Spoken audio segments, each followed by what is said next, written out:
Ya, shalom, puji Tuhan teman-teman semua. Terkait dengan video ini, kita akan lihat sebuah fakta menarik yang akan dibahas. Ya, ternyata Al-Quran yang selama ini yang dipercaya dan diimani oleh saudara-saudara kita umat muslim, itu diragukan oleh profesor-profesor atau sarjana-sarjana dari barat. Kenapa? Apa alasannya? Karena memang setelah di penelitian menunjukkan bahwa sejarah latar belakangnya kitab suci Al-Quran itu ditulis setelah 100 tahun, setelah Nabi Muhammad wafat, itu 100 tahun kemudian baru ditulis atau baru diyakini menjadi latar belakang dan sejarah yang dimiliki oleh saudara-saudara kita umat muslim sampai saat ini.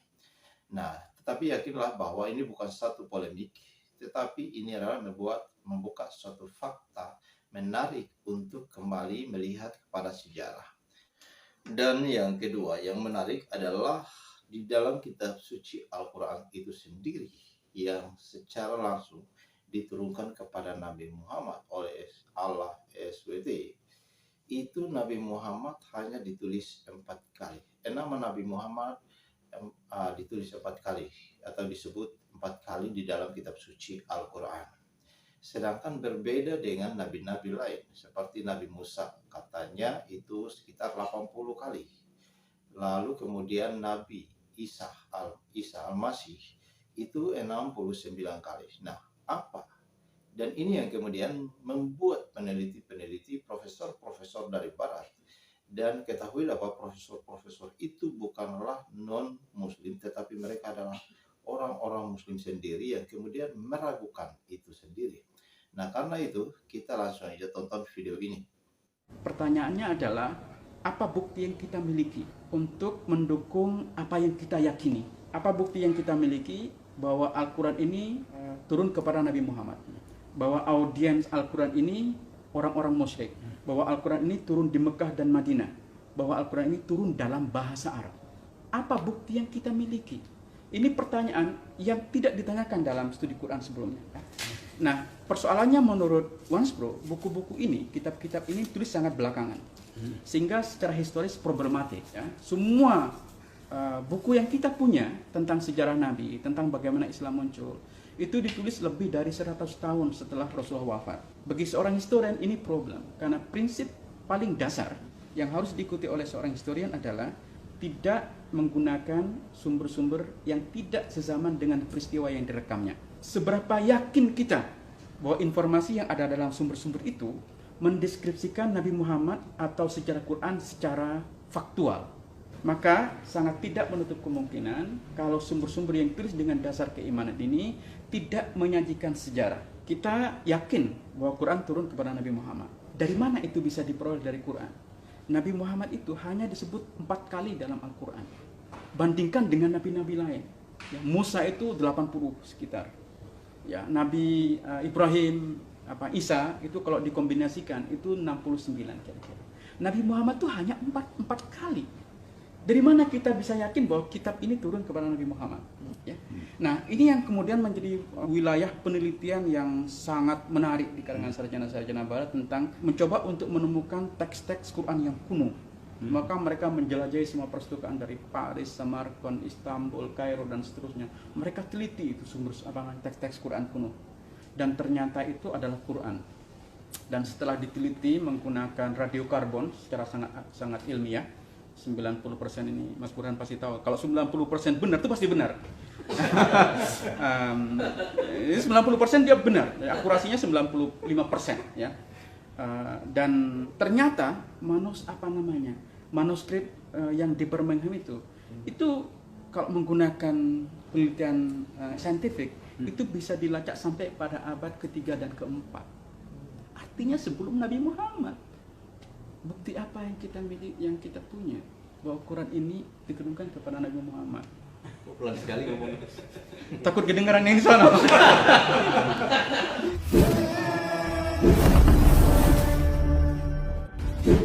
Edukasi kita kali ini terkait dengan fakta-fakta baru yang semuanya di luar nalar tentang kitab Q. yang mana Profesor Mun Insiri, ahli sejarah kitab Q itu sendiri, akan menguraikan kepada kita bagaimana temuan-temuan terbaru, penelitian-penelitian terbaru secara saintifik oleh para sarjana-sarjana barat terkait dengan kitab Q. Nah, saya bocorkan salah satu temuan para sarjana barat tentang kitab Q itu, bahwa ternyata manuskrip tertua dari kitab Q itu telah ada jauh sebelum Nabi M itu lahir. Nah, bahkan masih banyak hal-hal mencengangkan lainnya, fakta-fakta mencengangkan lainnya di luar nalar kita semua, bahkan di luar dari apa yang telah dipercayai dan diimani sebelumnya terkait dengan kitab Q, yang akan diuraikan oleh Profesor Mun Insiri berdasarkan penelitian-penelitian atau temuan-temuan terbaru para sarjana barat. Jadi tema malam hari ini kan studi Al-Quran kontemporer di barat. Kita akan melihat bagaimana Al-Quran didekati secara kesarjanaan dan apa seperti yang diminta secara khusus studi Quran kontemporer di barat modern. Dan ketika saya menyebut barat itu tidak bisa kita identikan dengan non-muslim ya, karena banyak sarjana-sarjana barat itu yang juga muslim. Contohnya saya yang juga engage dengan kesarjanaan barat, tetapi untuk sementara kita akan fokus ke sarjana non-muslim. Tesis yang ingin saya kembangkan begini, bahwa kesarjanaan Quran di barat saat ini itu mencapai satu poin yang sangat dinamis. Ini bisa dilihat dari banyaknya karya-karya yang dilahirkan, juga keterlibatan sarjana-sarjana dalam bidang ini, juga bisa kita lihat dari tema yang didiskusikan. Jadi hampir tidak ada satu asumsi atau kesimpulan tentang Al-Quran kecuali sekarang diperdebatkan. Itu saya hanya ingin menunjukkan itu di akhir apa yang akan saya sampaikan pada malam ini. Dan karena itu ini bukan sesuatu yang analitis ilmiah, tapi lebih deskriptif historis saja. Karena saya kira penting sekali kita mengetahui bagaimana proses kesarjanaan Al-Quran di barat sehingga mencapai apa yang oleh kolega saya di Notre Dame itu disebut sebagai the golden age of Quranic studies. Jadi ada kawan saya di Notre Dame itu Gabriel Saint-Renaud, itu dia dikenal sebagai sarjana Quran yang saya kira cukup respected ya. Dia di salah satu bukunya menulis bahwa the golden age of Quranic studies had arrived, bahwa masa keemasan studi Quran di barat sekarang telah sampai. Saya mungkin skeptikal bahwa telah sampai, tapi ini momen di mana kajian Quran itu terjadi secara sangat dinamis. Kalaupun kita tidak bisa katakan sebagai the golden age, tapi inilah situasi di mana Al-Quran itu didekati secara sangat akademis.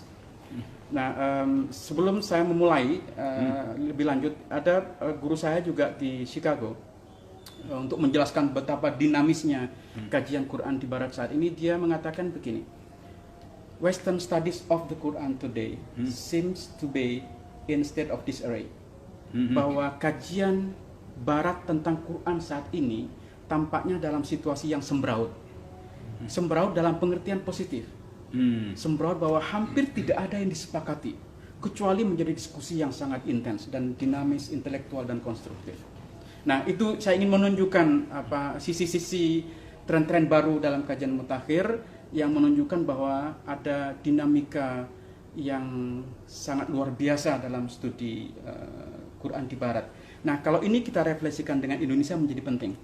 Karena di Indonesia, kita akui atau tidak, kajian Quran itu sangat tidak berkembang. Mungkin di antara berbagai disiplin tradisional Islam, sebenarnya studi Quran yang paling tidak berkembang.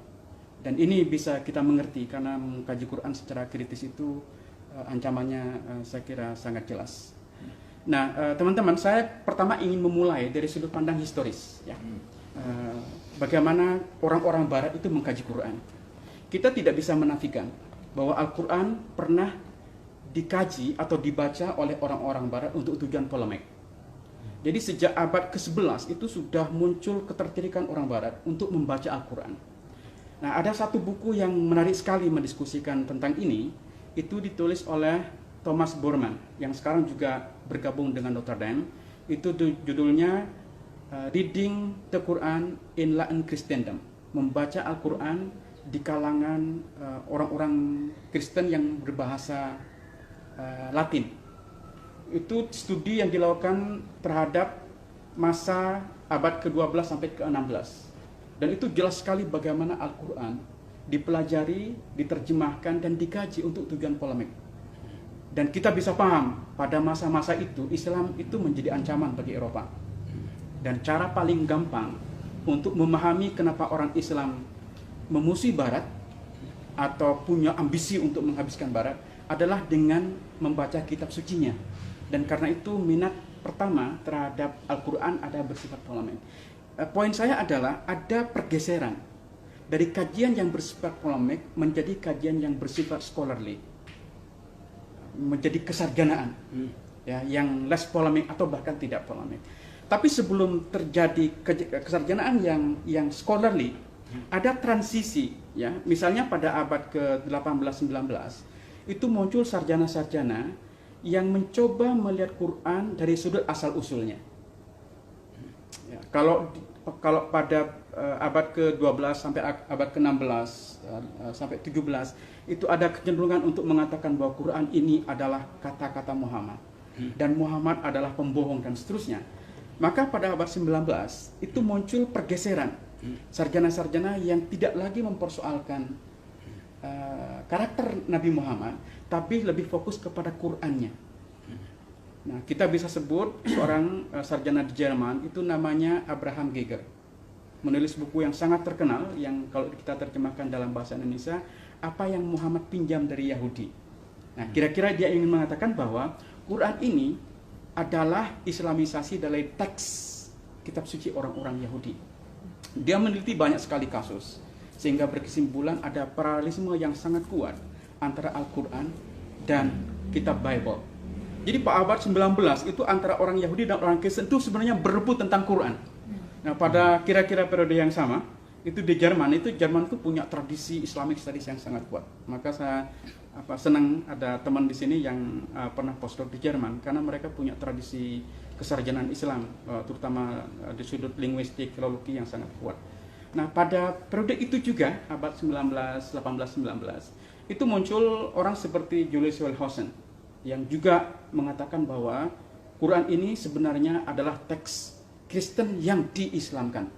Jadi masing-masing sarjana Yahudi dan Kristen berebut tentang Al-Quran, bahwa Quran itu adalah heritage mereka, ya, bagian dari tradisi Alkitab. Ini kan sesuatu yang menarik. Yang pertama adalah Quran itu dihantam karena tujuan polemik, tapi kemudian pada abad 18-19 itu diakui sebagai bagian dari mereka. Ini tradisi dari mereka yang kemudian diislamkan. Nah, pada abad ke-20 itu kemudian terjadi pergeseran. Jadi istilah teori bahwa Islam meminjam dari tradisi agama lain itu mulai dipersoalkan oleh para sarjana di Barat. Dan sampai pada tingkat sarjana-sarjana Barat itu mengikuti paradigma tradisional. Nah, Anda bisa baca misalnya karyanya Theodor Nordecke yang sekarang kira-kira menjadi nabinya studi Quran di Barat sampai saat ini. Dia menulis buku dari akhir abad 19 sampai awal abad 20 tentang sejarah teks Al-Quran. Dia sepenuhnya mengikuti paradigma tradisional orang-orang Islam. Jadi dia bahkan tidak kurang Muslim dibanding orang Islam, kira-kira kalau kita mengatakan. Atau bahkan dia sampai seolah-olah lebih Islam dibanding orang Islam sendiri. Ya.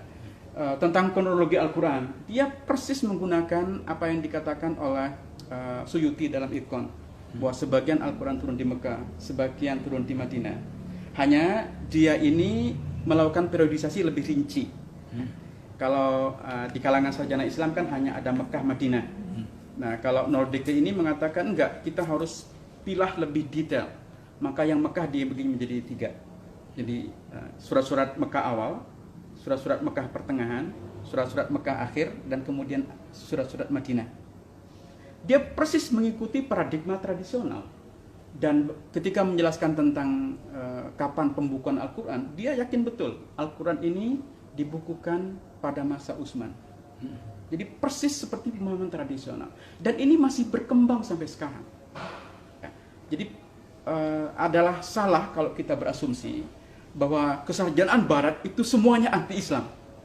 Karena the vast majority dalam kesarjanaan Barat sesungguhnya adalah mengikuti paradigma tradisional. Memang pada tahun 70-an itu muncul satu bentuk kesarjanaan baru yang bisa kita sebut sebagai kesarjanaan revisionis. Tapi itu tidak sama sekali menjadikan kesarjanaan tradisional Barat itu hilang sama sekali, walaupun muncul kesarjanaan revisionis ini. Nah, saya ingin fokus kepada kesarjanaan revisionis dan meninggalkan yang tradisional, karena saya ingin tunjukkan bagaimana kesarjanaan revisionis ini berkontribusi terhadap dinamika studi Quran di Barat mutakhir. Nah, tahun 78 dan 79, seorang sarjana di Inggris namanya John Wansbrough itu menerbitkan dua karya yang sangat terkenal. Yang pertama itu berjudul Quranic Studies, yang kedua itu berjudul Sectarian Milieu, iklim sektarian. Dan yang menarik dari John Wansbrough ini, walaupun kita boleh tidak setuju dengan kesimpulannya, yang sangat kontroversial, nanti saya sebutkan apa itu, tapi dia mengajukan pertanyaan yang benar, yang untuk sekian lama itu tidak ditanyakan oleh sarjana-sarjana Quranic Studies atau Islamic Studies. Pertanyaannya adalah, what evidence do we have? Apa bukti yang kita miliki untuk mendukung apa yang kita yakini? Apa bukti yang kita miliki bahwa Al-Quran ini turun kepada Nabi Muhammad? Bahwa audiens Al-Quran ini orang-orang musyrik? Bahwa Al-Quran ini turun di Mekah dan Madinah? Bahwa Al-Quran ini turun dalam bahasa Arab? Apa bukti yang kita miliki? Ini pertanyaan yang tidak ditanyakan dalam studi Quran sebelumnya. Dulu orang memang skeptikal, tapi terbatas kepada hadis. Ada Ignaz Goldziher dan seterusnya itu sudah skeptik terhadap hadis. Tapi mereka tidak skeptik terhadap sumber-sumber Islam. Hanya kepada hadis. Nah, orang seperti Wansbrough ini mempersoalkan tradisi Islam, karena menurut dia tidak bisa digunakan sebagai dokumen sejarah untuk mendukung apa yang kita yakini, orang-orang Muslim yakini. Orang Islam yakin dari sumber-sumber tradisional bahwa Nabi Muhammad inilah yang membawa Al-Quran, bahwa dia hidup di Mekah, Madinah, hijrah dan seterusnya. Nah, persoalannya menurut Wansbrough, buku-buku ini, kitab-kitab ini tulis sangat belakangan, sehingga secara historis problematik. Ya, semua buku yang kita punya tentang sejarah Nabi, tentang bagaimana Islam muncul, itu ditulis lebih dari 100 tahun setelah Rasulullah wafat. Bagi seorang historian ini problem, karena prinsip paling dasar yang harus diikuti oleh seorang historian adalah tidak menggunakan sumber-sumber yang tidak sezaman dengan peristiwa yang direkamnya. Seberapa yakin kita bahwa informasi yang ada dalam sumber-sumber itu mendeskripsikan Nabi Muhammad atau sejarah Quran secara faktual. Padahal sumber-sumber ini merekam tentang peristiwa atau tentang figur yang sangat diagung-agungkan, yang sangat diglorifikasi. Maka sangat tidak menutup kemungkinan kalau sumber-sumber yang ditulis dengan dasar keimanan ini tidak menyajikan sejarah, tapi menyajikan sejarah keselamatan. Nah, ini istilah yang kemudian sangat populer, dipopulerkan oleh John Wansbrough ini, yang disebut dengan salvation history. Yang ditulis oleh orang-orang Muslim yang beriman, itu bukan sejarah tentang Nabi Muhammad, tetapi apa yang mereka yakini sebagai hidupnya Nabi. Itu dua hal yang berbeda. Yang pertama itu what has happened, yang kedua itu what the author believe that what happened. Jadi ada unsur keimanan. Ini yang disebut dengan salvation history. Kita bisa berdebat tentang itu, tetapi poin yang menarik adalah bahwa mulai ada kesadaran di kalangan sarjana-sarjana di Barat untuk mempersoalkan sumber-sumber yang mendeskripsikan tentang sejarah Quran. Nah, untuk memberikan contoh yang menarik adalah bahwa karena orang seperti John Wansbrough ini skeptik terhadap sumber-sumber Islam, maka satu-satunya sumber yang dia teliti adalah Quran itu sendiri. Dan kalau kita teliti Quran, kita akan mendapatkan gambaran yang berbeda tentang kitab suci ini. Kita yakin bahwa Quran turun kepada Nabi Muhammad.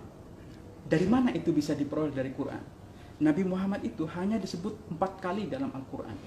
Bandingkan dengan nabi-nabi lain. Ya, Musa itu 80 sekitar. Ya, Nabi Ibrahim, Isa itu kalau dikombinasikan itu 69 kira-kira. Nabi Muhammad itu hanya 4 kali. Dari mana kita bisa yakin bahwa kitab ini turun kepada Nabi Muhammad? Itu satu. Audien Al-Quran itu orang-orang musyrikun.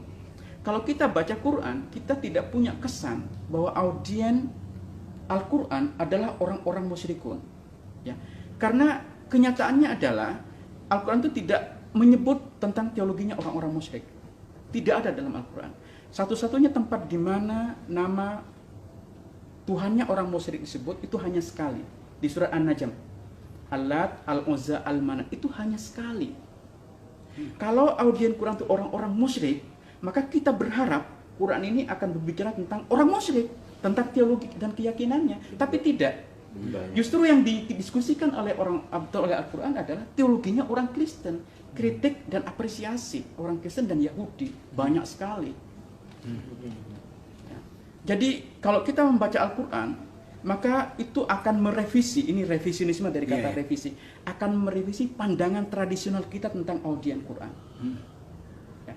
Nah, argumen seperti ini, pertanyaan tentang what evidence do we have, ini mempengaruhi jagat keilmuan di Barat tentang bagaimana kita membaca Quran.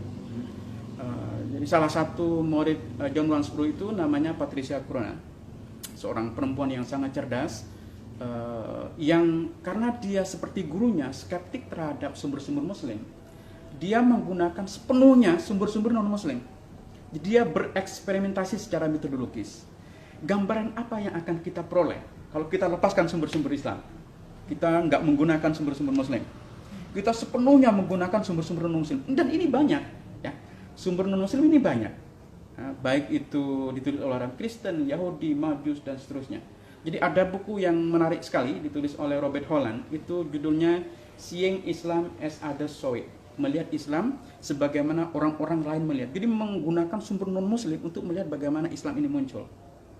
Dan itu menarik sekali. Kesadarannya seperti ini juga muncul dalam diskursus di Barat ya, menggunakan sumber-sumber non-Muslim untuk melihat bagaimana Islam digambarkan oleh non-Muslim.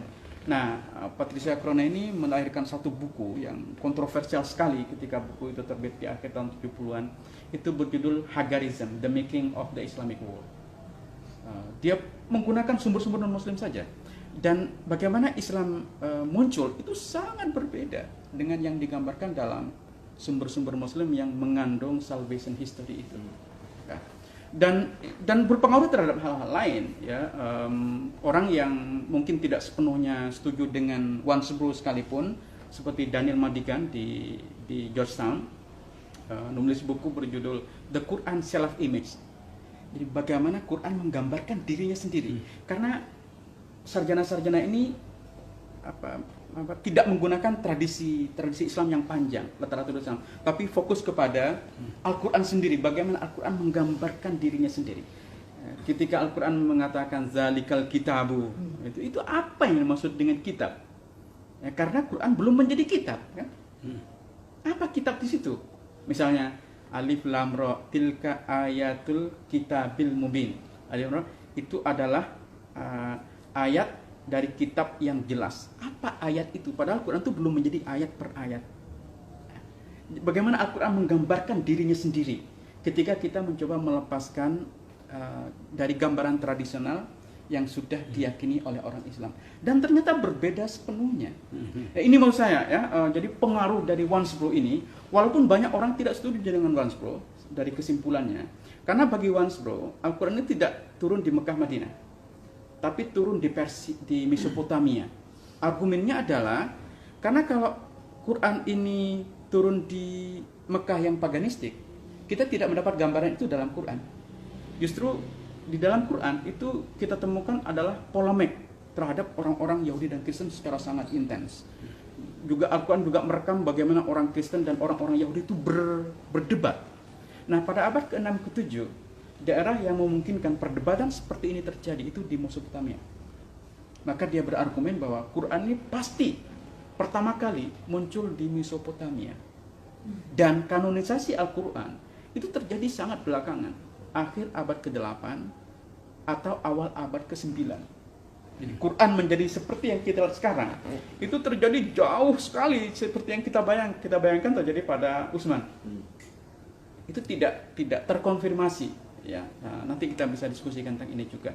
Nah, pengaruh tentang metodologi 110 ini yang menjadikan kajian Quran itu sangat dinamis, sehingga kita bisa lihat ada satu tren baru di kalangan sarjana-sarjana barat untuk bukan lagi melihat bagaimana Al-Quran digambarkan dalam kitab-kitab tafsir, tapi bagaimana Al-Quran itu berinteraksi dengan kitab-kitab yang sudah ada sebelumnya, seperti Bible atau post-biblical literature, ya, post-biblical literature.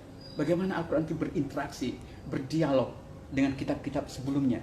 Karena lebih dari 2/3% dari Quran itu kan semuanya ada dalam Bible. Dan menariknya, Al-Quran itu ketika merekam kembali yang di Bible, itu berbeda. Bahkan ada kecenderungan, mungkin kata salah terlalu keras ya. Berbeda saja ya. Misalnya gambaran tentang di surah Al-Maidah, ya, sebagai satu contoh. Ini kan saking pentingnya sampai menjadi nama surat. Itu kan ada pernyataan, waqala al-hawariyuna, dan murid-murid Yesus berkata, hal yastati'u rabbuka, ini kan bulan Ramadan harus banyak ayatnya. Hal yastati'u rabbuka an yunazzila alaina ma'idatan minas sama. Bisakah Tuhanmu, ini murid-murid Yesus mengatakan, bisakah Tuhanmu menghadirkan atau menurunkan hidangan dari langit? Orang yang tahu atau baca Alkitab akan kaget, karena tidak ada episode dalam hidup Yesus di mana murid-muridnya mengatakan seperti ini. Itu tidak ada. Karena itu para mufasir kesulitan. Justru menariknya, episode ini terjadi pada Nabi Musa. Ketika di Gurun Sahara, kaumnya itu bertanya persis seperti yang dikatakan Quran. Apakah bisa Tuhanmu menurunkan hidangan dari langit? Maka turun kemudian ayat Al-Manna wa Salwa. Ini gimana Quran gitu maksud saya. Ini sebenarnya peristiwa terjadi pada Nabi Musa, tapi kok pelakunya di sini Isa? Ini gimana ceritanya? Nah, jadi bagaimana Al-Quran itu berinteraksi dengan Bible, menggunakan kisah-kisah dalam Bible atau hukum-hukum yang sudah ada dalam Bible, dan dimodifikasi sedemikian rupa untuk satu tujuan tertentu di zamannya. Ini kan satu apa yang maksud tujuan tertentu? Oh, dia punya audiennya siapa? Sehingga yang digunakan adalah Isa, bukan Musa. Nah, ini untuk menaklukkan siapa? Karena di Quran itu menarik sekali. Quran itu sangat simpatik terhadap orang-orang Kristen dan keras terhadap orang-orang Yahudi. Misalnya kalau Anda baca walatajidanna asaddan nas adawatan lil ladzina amanu, kalian akan menemukan orang yang paling keras terhadap orang-orang beriman adalah al-yahud wal ladzina asyraku. Orang Yahudi dan orang-orang yang syirik. Dan kemudian dilanjutkan walatajidanna asaddan nas dan kalian akan juga temukan orang yang paling dekat kecintaannya dengan orang-orang beriman adalah alladzina qalu inna nasara. Coba. Orang yang mengatakan kami ini orang-orang Kristen. Menarik sekali. Quran itu ketika kita bisa berdiskusi tentang ini, Quran itu ketika mensejajarkan Kristen dan agama-agama lain, bukan hanya Yahudi, selalu yang difavoritkan itu orang Kristen. Maka kita bisa paham kenapa cerita ini pelakunya adalah Isa, bukan Musa. Dalam banyak hal, bahkan ketika perang, Ghulibatir Rum, ya, ketika Romawi perang dengan Persia, kan Romawi itu kan kalah awalnya, kemudian dia pada akhirnya akan menang. Wa hina idzin yafrahul mu'minun. Pada hari ketika orang-orang Romawi yang Kristen menang, orang-orang mukmin akan bersukaria. Coba, kenapa? Ketika orang Kristen menang bersukaria, ada sesuatu terhadap Kristen. Maka ini menarik sekali bahwa ada favoritisme Kristen dalam Quran berbanding dengan komunitas agama lain, bukan hanya dengan Yahudi. Dan ini bisa menjelaskan, maksudnya kenapa banyak kisah-kisah dalam Quran itu dimodifikasi untuk tujuan tertentu di zamannya. Nah, ini satu model kesarjanaan yang menarik diskusi panjang. Kesarjanaan lain yang masih dalam tema Quran dan Alkitab. Misalnya ini agak kontroversial ya. Sarjana Jerman namanya Christoph Luxemburg itu menulis buku yang kontroversial sekali. Judulnya itu Syriac Aramaic Reading of the Quran, membaca Al-Quran dari sudut pandang literatur Syriac Aramaik. Dan menurut dia lebih dari separuh Al-Quran itu sebenarnya awalnya ditulis dalam bahasa Syriac. Ini maksud saya, sampai dalam bahasa apa Al-Quran pertama kali muncul, itu menjadi perdebatan maksud saya. Jadi tidak ada asumsi, kesimpulan, kecuali di perdebatan secara sangat intelektual. Kita yakin betul Quran itu turun dalam bahasa Arab. Tapi bagaimana kita menjelaskan, misalnya lagi-lagi tentang Yesus, ketika Yesus itu bertanya kepada murid-muridnya, Man ansori ilallah, siapa yang akan menjadi penolongku kepada Allah? Maka kemudian dijawab, waqal hawariyuna nahnu ansorullah. Murid-murid Yesus mengatakan, kami adalah penolong Allah. Coba, ini untuk orang yang tidak jeli membaca, yang hanya membaca untuk dapat pahala. Penting juga dapat pahala sih, nggak apa-apa. Tapi menurut saya, orang yang tidak membaca secara jeli, seolah tidak ada persoalan. Tapi bagi seorang sarjana yang membaca untuk lebih paham, ini sarjana itu maksudnya ada tingkat curiosity ya, keingintahuan yang lebih dalam dari sekedar ingin dapat pahala.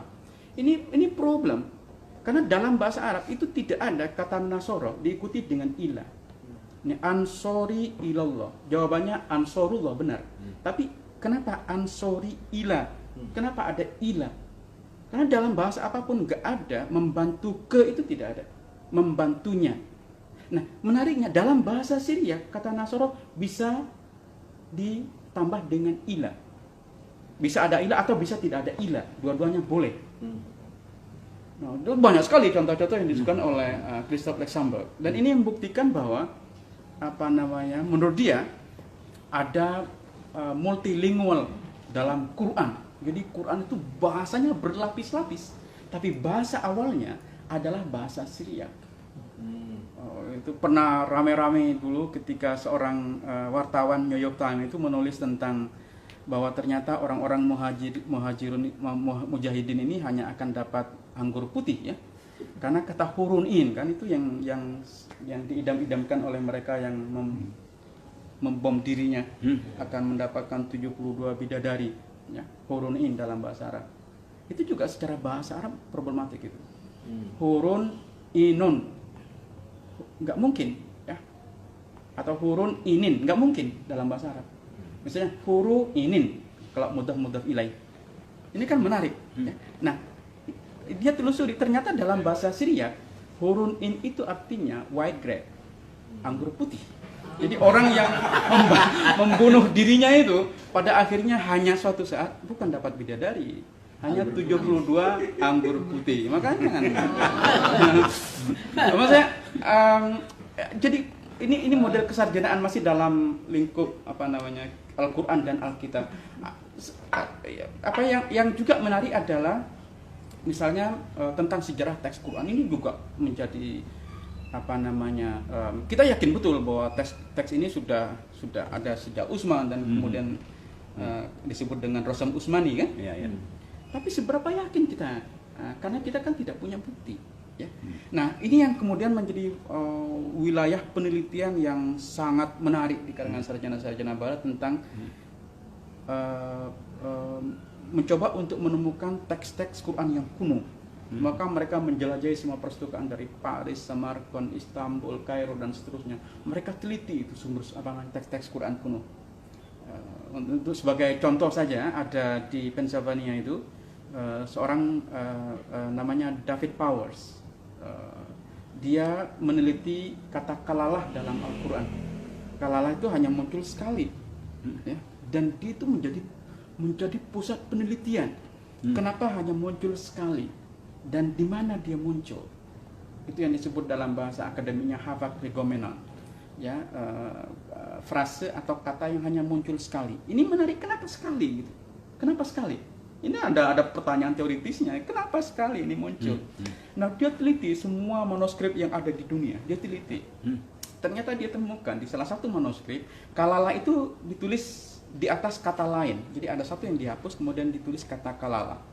Maka kemudian dia melahirkan satu hipotesis, bahwa kata kalala yang dimunculkan interpolasi, kalau menggunakan istilah Mas Komar itu, dimasukkan belakangan ketika ada kesadaran bahwa Muhammad ini adalah nabi terakhir. Ya, karena kalala itu kan artinya orang yang tidak punya sanak famili. Nah, dulu nabi-nabi itu semuanya, yang nabi itu adalah keturunannya kan. Nah, karena Nabi Muhammad tidak punya anak laki-laki, maka kenabian sudah putus. Itu menarik sekali. Kemudian David Powers ini profesor dia, jadi profesor kalala ya. Dia menulis buku And Muhammad is the Last Prophet. Dengan hanya meneliti kata kalala. Coba di mana kita orang-orang Islam menurut saya meneliti tentang sejarah kitab suci kita sendiri, itu tidak ada. Sementara di Barat kajian seperti ini menjadi wilayah yang sangat-sangat sangat-sangat menarik ya. Mungkin teman-teman mendengar kasus yang di Birmingham itu tahun lalu itu kan heboh sekali. Ada seorang mahasiswa yang tanpa sengaja membuka-buka manuskrip dan ternyata itu adalah Quran. Dan setelah diteliti menggunakan radiokarbon secara sangat ilmiah, 90% ini Mas Burhan pasti tahu. Kalau 90% benar itu pasti benar. 90% dia benar, akurasinya 95% ya. Dan itu ternyata manuskrip yang di Birmingham itu kalau menggunakan penelitian saintifik itu bisa dilacak sampai pada abad ke-3 dan ke-4. Artinya sebelum Nabi Muhammad. Bukti apa yang kita miliki, yang kita punya bahwa Quran ini diturunkan kepada Nabi Muhammad? Pelan sekali ngomong. Takut kedengaran yang di sana. Jadi menurut saya ini wilayah diskusi, Mas Komar. Ini wilayah diskusi yang sangat menarik. Yang di sini kita tidak mendiskusikannya. Ya.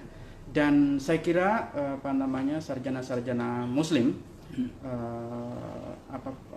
perlu rendah hati menurut saya, karena ada kecenderungan di kalangan banyak orang-orang Islam, belum apa-apa mereka akan mengatakan ini tahu apa orang Barat, ya. Kenapa? Mereka tidak akan pernah paham kitab suci kita. Jadi belum apa-apa sudah ada arogansi bahwa kitab suci ini hanya dan bisa dipahami oleh orang-orang Islam sendiri. Dan arogansi seperti ini yang kemudian menjadikan studi Al-Quran itu tidak berkembang. Nah, di Barat yang saya tahu adalah sifat mereka yang sangat humble dalam kesarjanaan, karena mereka memperlakukan setiap pendapat itu sebagai satu tesis dan hipotesis yang terbuka untuk diversifikasi, dan itu yang menyebabkan kajian itu sangat dinamis. Orang itu berantem, berdiskusi, berdebat, dan tidak pernah ada kata putus, karena masing-masing adalah perspektif. Saya kira ini dulu untuk memprovokasi, nanti kita bisa diskusikan lebih lanjut. Terima kasih. Demikian yang bisa saya sampaikan kali ini. Tulis komentar pada kolom komentar demi perkembangan dan masukan bagi channel David Saguna agar semakin berkembang sebagai alat edukasi iman bagi kita sekalian. Salam, Tuhan memberkati.